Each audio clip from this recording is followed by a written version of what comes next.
কিছু মানুষকে নিজের সবটুকু দিয়েও ধরে রাখা যায় না। যার হাত ধরে স্বপ্ন দেখা শুরু হয়েছিল, যার কারণে শিখেছিলাম ভালোবাসতে, একটা সময়ের পর সেই মানুষটি বুঝিয়ে দিল এই শহরে ভালোবাসা বলতে কিছুই নেই, সবকিছুই ক্ষণিকের অভিনয়।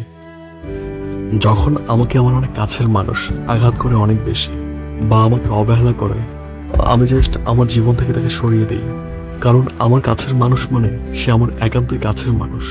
আমি এটা সহ্য করতে পারি না যে আমি ছাড়া অন্য কারোর সাথে ওঠা বসা করবে, চলবে ফিরবে, ফোনে কথা বলবে, আর আমাকে অবহেলা করবে। আমি তা কখনো সহ্য করতে পারি না, তাই আমি আমার জীবন থেকে তাকে সরিয়ে দিই।